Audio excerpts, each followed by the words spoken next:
नमस्कार दोस्तों, मैं राकेश चतुर्वेदी ओम और आप सबसे मिलने आ रहा हूं, बात करने आ रहा हूं फिल्म की बात में संजीव सारथी जी के साथ अपनी फिल्म मंडली को लेकर के, जो कि 27 अक्टूबर को सिनेमा घरों में आ रही है, आपके नजदीकी सिनेमा घरों में। आइए मिलते हैं, बात करते हैं, थोड़ा जानते हैं मंडली के बारे में, थोड़ा मेरे बारे में और इस फिल्म के बारे में चर्चा करते हैं। बहुत बहुत धन्यवाद। हेलो ऑल, नमस्कार। फिल्म की बात guest in the house show में आप सबका स्वागत है। आज मेरे साथ एक बहुत ही जाने माने एक्टर और अब फिल्म डायरेक्टर राकेश चतुर्वेदी ओम हैं हमारे साथ। और इनकी जो फिल्म है मंडली, जो इस हफ्ते रिलीज होने के लिए बिल्कुल तैयार है। तो राकेश भाई, आपका बहुत बहुत स्वागत है फिल्म की बात। धन्यवाद सजीव भाई, थैंक यू सो मच। बहुत बहुत ओके, तो धन्यवाद। राकेश जी, मंडली से स्टार्ट करते हैं। बहुत ही एक्साइटिंग फीलिंग है कि एक आपकी फिल्म जो है ये इस हफ्ते रिलीज हो रही है। एंड वी ऑल नो कि हाँ कितने हाँ अच्छे एक्टर आप हैं और आपने कितनी अच्छी अच्छी मूवीज करी हैं और बड़े अच्छे अच्छे रोल हाँ। के अंदर किए हैं। सो एज अ डायरेक्टर ये आप शुरू कर रहे हैं मंडली में, तो कैसा लग रहा है? ये मुझे बताइए कि है क्या ये मूवी और किस तरह से आप इसकी आपकी प्लानिंग हुई और कैसे आपने शुरुआत करी इसकी? एक्चुअली ये मेरी तीसरी फिल्म है बतौर डायरेक्टर। जी पिछली बार भी हम लोगों ने बीएचके के टाइम पर बातचीत की थी और जी जी केसरी के टाइम पर, और जी हमारा आपका काफी लंबे अरसे से जुड़ाव रहा है। जी जी। तो पहली फिल्म जो मैंने बनाई थी वो बोलो राम उसका नाम है, जिसमें हम्म। नसीरुद्दीन शाह साहब, ओमपुरी जी, पद्मिनी कोल्हापुरी जी और राजपाल यादव, मनोज भावा, गोविंद नाम जैसी हस्तियां जी। और बड़े अच्छे कलाकार रहे। हम्म। दूसरी में भी बहुत अच्छे कलाकार, मनोज भावा साहब, सीमा जी और बेंजामिन गिलानी, यशपाल शर्मा, ये सब लोग थे। ये जो तीसरी फिल्म है, इसका जो बीज है, मुझे मेरे दिमाग में मुंशी प्रेमचंद जी की कहानी एक है, रामलीला। जी। तो रामलीला कहानी को पढ़ते वक्त जो उस कहानी का जो कॉन्फ्लिक्ट था, हम्म। वो मेरी कहानी के कॉन्फ्लिक्ट का रीजन बना। अच्छा। उससे मुझे ये आइडिया आया कि मुझे इस पे एक बड़े विस्तार पूर्वक एक बड़ी एक अच्छी फिल्म की रचना की जा सकती, कहानी लिख करके। तो जी। मैंने इस पे कहानी लिखना शुरू किया। उस चूंकि वो कहानी भी रामलीला के कलाकारों के जीवन पर आधारित थी, हम्म। और किस तरीके से वो जीवन, उस समय की कहानी का लिखा हुआ जीवन आज भी इतना रेलेवेंस है उसका कि आज भी वो घटनाएं छोटे शहरों में जहाँ रामलीला खेली जाती हैं, गाँव में, उस तरीके की घटनाएं अभी भी हो रही हैं। तो वो मुझे देखने को मिला इंटरनेट पे और कई जगहों पर। तो मेरे मन में ये विचार आया कि मुझे ये कहानी पे फिल्म बनानी चाहिए। जी। और तो शुरुआत कैसे हुई इस फिल्म की? मतलब सबसे पहले आपने किसको अप्रोच किया? कैसे इसकी? देखिए, इसकी जो शुरुआत रही वो बेसिकली जो हमारे प्रोड्यूसर हैं प्रशांत कुमार गुप्ता जी, रियलटेक पिक्चर्स, तो उनसे मुलाकात हुई हमारी कि एक चलिए एक छोटे बजट की फिल्म बनाते हैं। हम्म। बात इसमें शुरू हुई थी।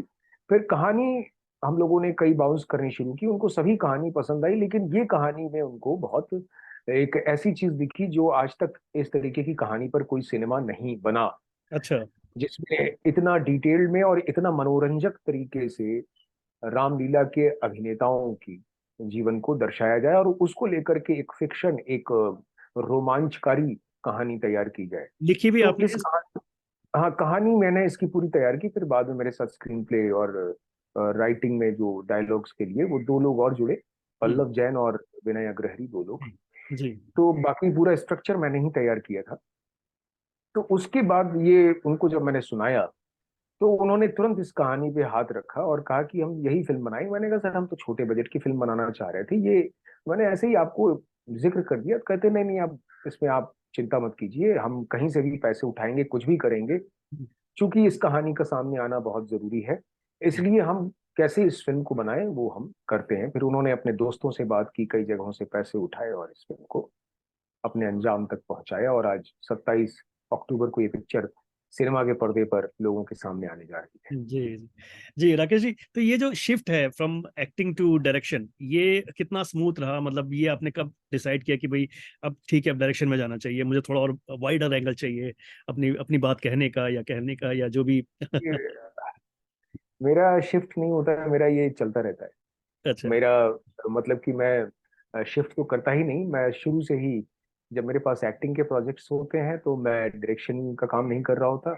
और जिस समय मैं अपने डायरेक्शन के प्रोजेक्ट्स को लेकर के श्योर हो जाता हूँ कि now it will go on the floor, तो हम्म। मैं एक्टिंग का कोई प्रोजेक्ट नहीं लेता। तो मेरी दोनों चीजें, तो मैं बेसिकली दो नावों पर सवार एक यात्री हूँ जो कि बैलेंस एक तरीके से देखा जाए जैसे अजय देवगन सर दो मोटरसाइकिल या दो घोड़ों पे चढ़ के आते हैं बड़ा हीरोइक स्टाइल में। तो सही। मैं अपने आप को उस तरीके से देखता हूँ और उस तरीके से इस चीज को मैनेज करने की कोशिश करता हूँ। और मैंने एक बड़ी मजेदार चीज देखी कि ये जो चीज है दोनों में अपने बराबर तरीके से अपने योगदान को, अपने क्रिएटिव्स को एक्सप्लोर कर पाना, ये मेरे दिमागी संतुलन को बहुत अच्छा रखता है। अच्छा। क्योंकि हाँ, बहुत बार ऐसा होता है कि अभिनेता वो नहीं करना चाहता है, हम्म। वो नहीं करता है जो उसको जैसे रोल करने को मिलने चाहिए या बट जैसा वो करना चाहता है। हम्म। तो ऐसे में वो क्या करे, अपनी क्रिएटिविटी को कहाँ लेकर के जाए। हम्म। और अभिनेता एक ऐसा मतलब कारीगर है कहें, या एक ऐसा प्रोफेशन है अभिनेता के लिए अभिनय, कि उसको हमेशा अपने आप को सिल्वर स्क्रीन पर बड़े रोल में ही या अच्छे रोल में ही देखने की चाहत होती है। जी जी और जी। खास करके मेरे अभिनेता जैसे जैसे अभिनेता को जब वो अच्छे रोल्स में आ चुका हो हम्म। तो चाहत और बढ़ जाती है। तो ऐसे में हर काम नहीं कर सकता। नहीं कर तो सकता। ऐसे में मुझे डायरेक्शन जो फिल्म है वो मुझे बैलेंस करती है। तो ये मैं दोनों में बराबरी संतुलन बना के रख के चलता जी। राकेश जी, आपने एक किताब हूँ। की नसीर साहब के ऊपर, जो बहुत ही खूबसूरत किताब है, आपने ट्रांसलेट किया है उसको। And G this G. Is beautiful book. मैं कम से कम 2 बार इस किताब को पढ़ चुका हूँ। तो अरे बताइए कि धन्यवाद। ये कैसे बीच में टाइम निकाला आपने? मतलब एक्टिंग शेड्यूल है आपका, ये सब इतना टाइम कंज्यूमिंग चीजें हैं, और ये बुक भी काफी बड़ी किताब है। इट्स नॉट अ जी स्मॉल। जी। जी, ये तो कैसे टाइम निकाला आपने? ये मतलब कि ये तो एक बहुत ही मजेदार प्रोसेस रहा। पहली बात तो मेरी खुशकिस्मती है कि मेरे गुरु नसीरुद्दीन जी। शाह साहब ने मुझे इस लायक समझा कि अपने साथ अपनी जीवनी को ट्रांसलेट अनुवाद करने के लिए अपने साथ में बिठाया। और ये मैं कहूँगा कि ये मेरे हाथ में एक सौभाग्य से एक चीज लगी जो कि पहले तय नहीं थी।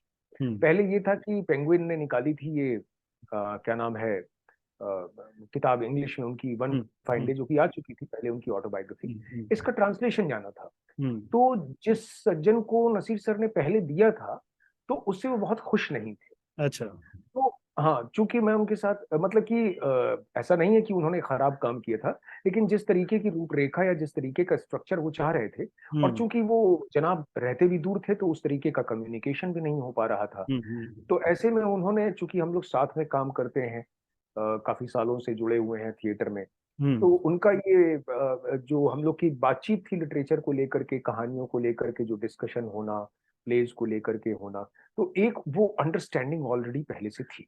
हम्म।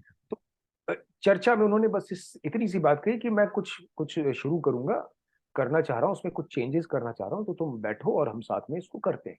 अच्छा।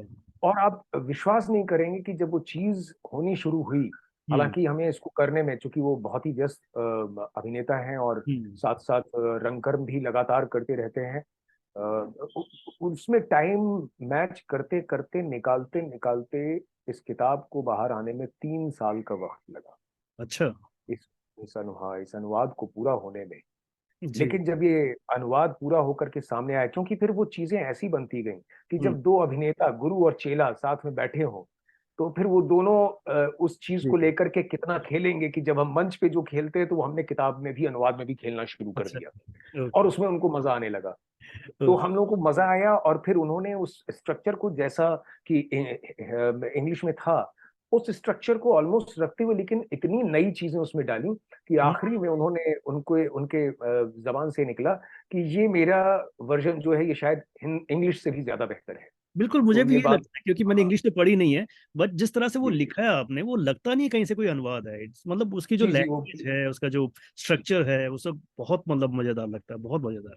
जी जी। और और नसीब उस साहब को दौरान मैंने हाँ जी जी सॉरी। समझने का मौका मिला मैं आपकी किस किताब के माध्यम से, तो हाँ, ये एक ही से मतलब मतलब कि एक इंस्टीट्यूशन अपने आप में है वो। इंस्टीट्यूशन बिल्कुल। गुरु होने के साथ साथ वो इतने अच्छे इंसान हैं, मैं ये कहूंगा कि उस इंसान को मुझे इतने नजदीक से जानने का मौका मिला कि हम्म। उनकी अच्छाई को मैं अपने जीवन में भी शामिल कर सकूं। मतलब कि अभिनय के और कितने आयाम जानने को मिले उनके साथ। क्योंकि हम्म। जो किताब में लिखा है वो तो लिखा है, जी। लेकिन जो किताब से परे उन्होंने उस दौरान अपने हम्म। अनुभव को साझा किया, वो हम्म। मेरे लिए अमूल्य हैं और हमेशा मेरे जीवन में बने रहे। बिल्कुल बिल्कुल। राकेश भाई, क्योंकि ये हमारा कन्वर्सेशन बेसिकली मंडली के ऊपर ही है, तो वापस आपकी फिल्म के ऊपर ही आते हैं। तो जी। क्या मतलब इस फिल्म के जो आपके जो थॉट प्रोसेस है, मतलब क्या क्या आप किस तरह का मैसेज कन्वे करना चाह रहे हैं? हालांकि स्पॉइलर ना देते हुए अगर आप बता सकें कि इस फिल्म का बेसिक क्या है, मतलब जो थीम है, एंड कैसे सीन्स रहे, और किस किस रोल किस सीन में करते हुए आपको ज्यादा चैलेंजिंग लगा, ये सब कुछ थोड़ा बताइए, इनसाइट बताइए कुछ इस फिल्म के बारे में। देखिए, इसमें जो सबसे बड़ा चैलेंज था हमारे लिए, और वो चैलेंज था कि किसी भी तरीके से जो मंच पर रामलीला होती है, जो हम हम्म। दिखाने जा रहे हैं, हम्म। उसकी मर्यादा का उल्लंघन ना हो। जी जी, बड़ी थिन लेयर है जो ये, क्योंकि हाँ, आजकल तो बहुत ही वैसे लेयर है। हाँ। क्योंकि क्योंकि मैं खुद भी इस चीज को मानता हूं हम्म। कि रामलीला और रामायण होने के साथ साथ वो एक कलाकार के जीवन की कहानी को दिखा रहे हैं। जो कलाकारों की, अगर मैं एक कलाकार होने के नाते खुद हम्म। कलाकारों के जीवन का सम्मान नहीं करूंगा या हम्म। उनको उस तरीके से नहीं दिखाऊंगा, तो फिर मेरा वो बनाने का कोई मतलब नहीं है। एग्जैक्टली। हम्म। तो एक वो थिन लाइन सबसे बड़ी थी कि मुझे एक नहीं बल्कि दो दो चीजों के बैलेंस को, उनके जो समागम को बहुत अच्छे हम्म। तरीके से लाना था।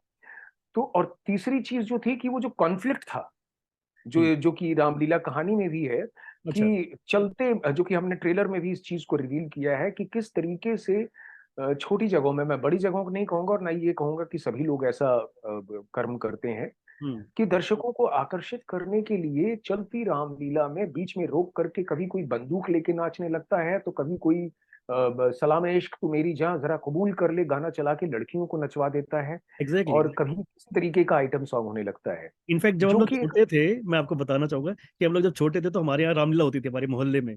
और हम लोग जो है, क्योंकि ठंड बढ़ जाती थी उस जमाने में दिल्ली में, तो हम लोग क्या करते थे, पहले से जाके रिजर्व करते थे अपनी सीटें कि भाई, और रजाई वजाई सब लेके जाते थे। और ये आप बिल्कुल सच कह रहे हैं कि जैसे ही रामलीला हो रही है, कोई हालांकि देखो, रामलीला की कहानी सबको पता है, बट बीच में क्या जी, होता है, बीच में पर्दा गिरता है और कोई एक नचनिया आ जाती है, वो डांस करती है, फिर कोई एक मतलब हाँ, सॉन्ग आ जाता है या कुछ आ कोई जाता जोकर आता है, कोई है। कुछ हाँ। होता है। पर अब तो पर्देदारी भी खत्म हो गई है सजीव। एग्जैक्टली एग्जैक्टली, हाँ, अब तो अब तो काफी पर्दा भी हटा साल दिया उन्होंने। मुझे समझ में आता है कि चलिए, आप उसकी मर्यादा को रखना चाहते हैं, पर्दा हटा दिया। आप देखिए, यूट्यूब पे क्लिक कीजिए, item song on Ramlila exactly exactly. Stage, आपको हजारों वीडियो मिल जाएंगे जो कि हो रहे हैं वहां पर, लड़ाई झगड़े, हम्म। दुनिया भर की चीजें। और उस चीज पे पॉइंट आउट करने वाला कोई नहीं, हो रही हैं चीजें। और हम्म। दर्शक इस चीज को एक्सेप्ट कर चुके हैं, मुझे लगता है वहां के जो लोग देख रहे हैं, कि क्या ये ऐसी ही होती चीजें, जबकि ये इतनी खूबसूरत चीज है, हम्म। इतना बड़ा ग्रंथ है, और इतनी चीजें इसमें बताई गई हैं जो कि हमारे दैनिक जीवन में काम आ सकती हैं। जी। उन चीजों को परे रख करके ऐसी चीजों को हम्म। हम्म। प्रोत्साहित किया जा रहा है, हम्म। दर्शकों को आकर्षित करने के लिए। हम्म। भाई, अगर ये सब करना है तो फिर आप सिनेमा तो जा ही रहे ना, तमाम सारी चीजें हम्म। उसमें होती ही होती हैं। सही बात है। जी। बिल्कुल। तो ये बेसिकली थीम है मूवी का, जी, एंड हमारे थीम यही है कि नाच लीला वर्सेस रामलीला, या रामलीला वर्सेस नाच लीला। भाई, तो कि आप वो जो, हाँ। चैलेंजिंग सा जी, कोई सीन जो करते हुए आपको बहुत मजा आया, जो मतलब जिसको डायरेक्ट करते हुए या कह लीजिए शूट करते हुए बहुत अच्छा लगा, कुछ ऐसा कुछ बताना चाहें तो? ये तो उस तरीके की चीज है कि किसी माँ से पूछा जाए कि आपको बेटा पसंद है या बेटी।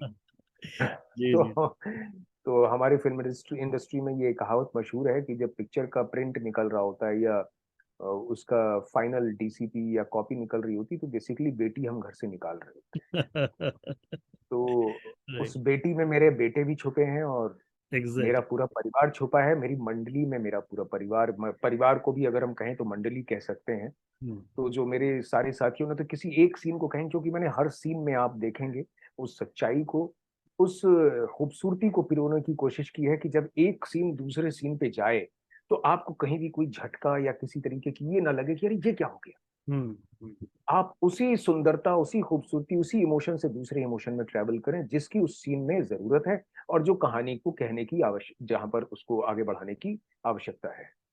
फिल्म का म्यूजिक कैसा है? आपने कुछ, क्योंकि आप बात कर रहे हैं किसी गांव की, छोटे शहर की, तो म्यूजिक मुझे लगता है कि जी, उस तरह का है, कुछ गाने ये वगैरह। इसमें एक हाँ, ये इसमें एक बहुत गानों को लेकर के जो आपने, ये बहुत बड़ा चैलेंज था मेरे, जी जी जी। क्योंकि आपको मैं बताऊं, रामलीला जो है वो सिर्फ भारत में ही नहीं बल्कि बहुत सारी जगहों पर एशिया में खेली जाती है। हम्म। इंडोनेशिया जैसी जगह में खेली जाती है आज भी।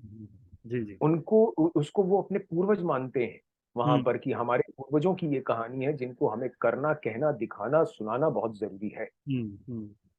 तो वहां भी होती है, बर्मा में होती है, नेपाल में होती है। अच्छा। और जिस किताब पे आधारित हमने ये जिसको बेस बनाया, उस किताब पर जितनी भी भारत में जहां पर रामलीलाएं हो रही हैं, खास करके उत्तर प्रदेश हिंदी बेल्ट में, उसी किताब पर हो रही हैं। और वो किताब हिंदी और उर्दू में लिखी हुई है, अरे उन वाह। शब्दों का इस्तेमाल है। हम्म। और उसको राधेश्याम कथावाचक जी, जिनका नाम है, उन्होंने कई सालों पहले नेपाल के जो हैं, उन्होंने लिखी थी ये। तो जी। अब इसमें वो गाने भी मेंशन है जो कि स्टेज पर दोहा चौपाई जो कि होने चाहिए।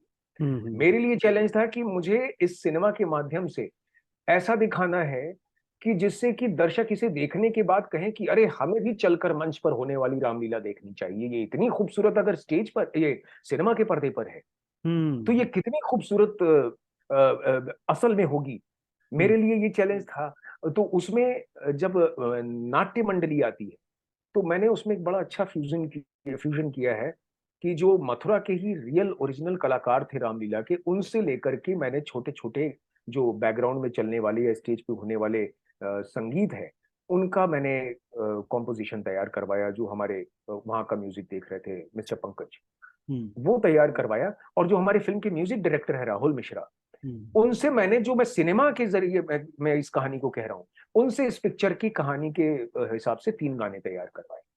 और ओके। उनके समागम को बैलेंस करते हुए कि ताकि लोगों को ये ना लगे कि वो कोई बहुत कोई आर्ट जैसा सिनेमा, मैं ये नहीं कह रहा हूँ कि आर्ट सिनेमा पूरा होता है, लेकिन मेरा इस राइट। कहानी को ट्रीटमेंट हाँ। करने का तरीका, और सिनेमा सिनेमा होता है ना, आर्ट ना कमर्शियल, या कुछ ऐसा बहुत ही हम ध्यान लगा के देखेंगे और हम्म ऐसा हो जाएगा। अब देखो ये बिल्कुल चल रही है, 1 1 घंटे तक कोई एक ही शॉट लगा हुआ है, ऐसा कुछ नहीं है। फुल कमर्शियल और अच्छा एंटरटेनिंग सिनेमा है with the with right message. Message right. And without breaking any kind of rules, hmm जिसमें कि किसी की भावनाओं को या किसी के सेंट उसको मर्यादा को चोट पहुंचाए बगैर। तो हम्म। ये मेरे लिए इतना बड़ा चैलेंज था ऑफ कि कोर्स। कैसे वो म्यूजिक भी बहुत सुंदर लगे, संगीत जो मंच पर हो रहा है कर्णप्रिय हो, और हम्म उसी को सपोर्ट करें जो फिल्म का म्यूजिक है, और फिल्म के म्यूजिक को वो सपोर्ट करे, और ऐसे जेल हो कि पता ही ना चले। जैसे कि आप लाला लैंड देखिए, हम्म। मैं आपको बहुत अच्छा एग्जांपल दे रहा हूँ, वो बहुत जी। अलग फिल्म है, हम्म। लेकिन आपको पता नहीं चलता है कि कब फिल्म में संवाद शुरू हो गया और कब फिल्म है जो म्यूजिक शुरू। Right right right. मैंने इसी तरीके से अपनी फिल्म में ये रखने की कोशिश की है कि पिक्चर में कब हम सिनेमा के म्यूजिक में चले गए हम्म। और कब हमने स्विच किया रामलीला मंडली के म्यूजिक को, वो हमने बहुत ही माइन्यूटली वर्क किया है, और वो आपको देख के मजा आएगा, दर्शकों को भी। कास्ट के बारे में कुछ बताइए, जो फिल्म के कास्ट, आती है। जी। अच्छा, मेरा सौभाग्य है, आपको क्यों है कि वो मैं खुद एक्टर हूँ, और जिन एक्टर्स को मैंने अपनी इस फिल्म में लिया है, उनके साथ जो एक्टर्स हैं उनके साथ कभी ना कभी मेरा जुड़ाव रहा है, मंच पर अच्छा। हम्म। काम कर चुका हूँ। अच्छा। अ, मेरे सीनियर्स हैं वो, या किसी न किसी वजह से वो मुझे जानते हैं। हम्म। तो उसकी वजह से जब मैं ये फिल्म पूरी लिख रहा था, तो लगभग हर एक्टर, कौन सा एक्टर किस किरदार में होगा, वो मेरे जहन में था। अच्छा। तो ओके। हाँ, मुझे कोई ज्यादा परेशानी नहीं हुई।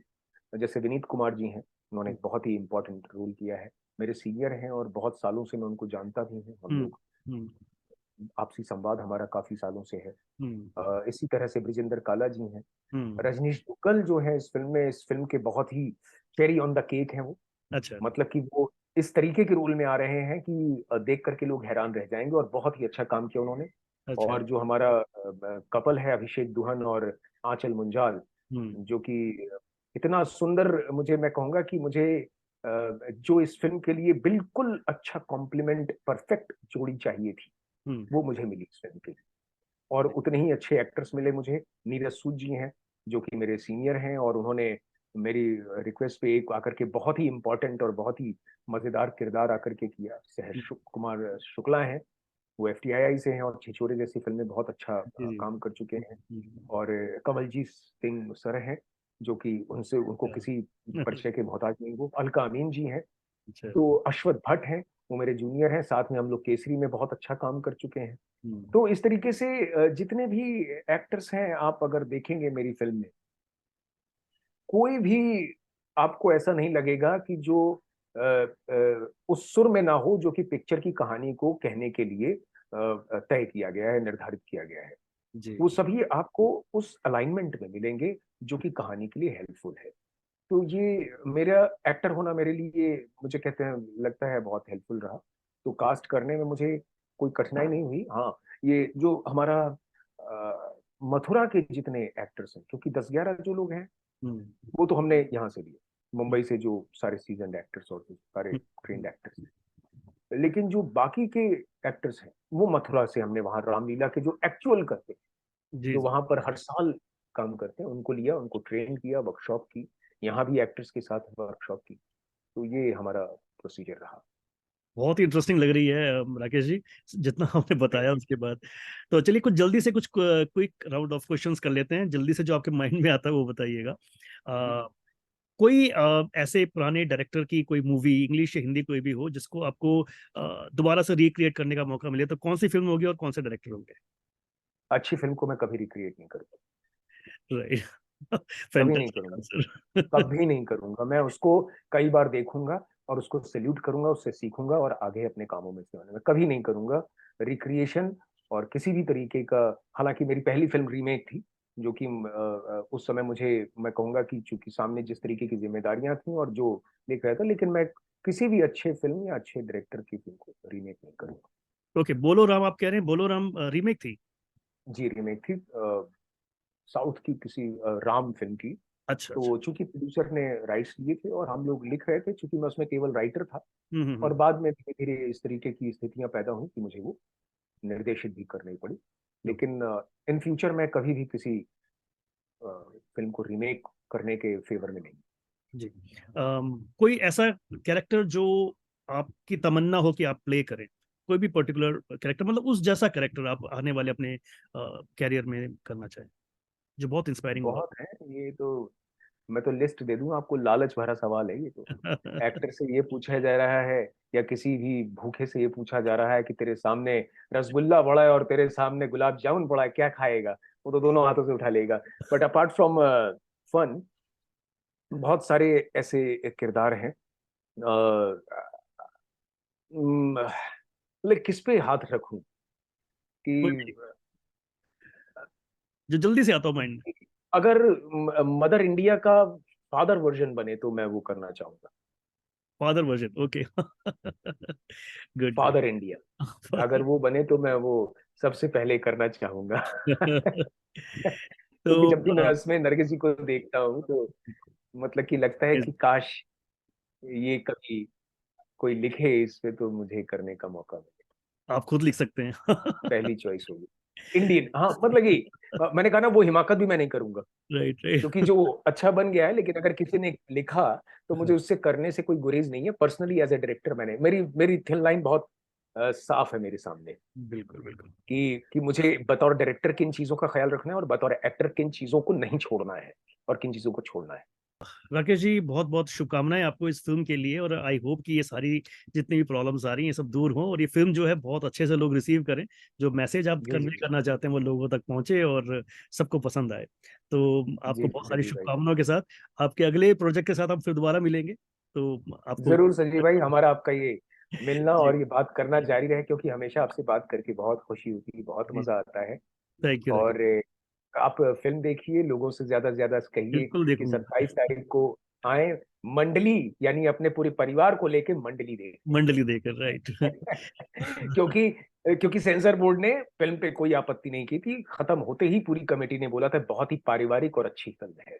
Good good good. तो ये आप इस भरोसे के साथ आए कि आपका भरोसा टूटेगा नहीं और बढ़ेगा इस तरीके की फिल्मों को देख करके, मनोरंजन और संदेश दोनों के रूप में। Thank you so much Rakesh ji. बहुत बहुत धन्यवाद sir, thank you so much.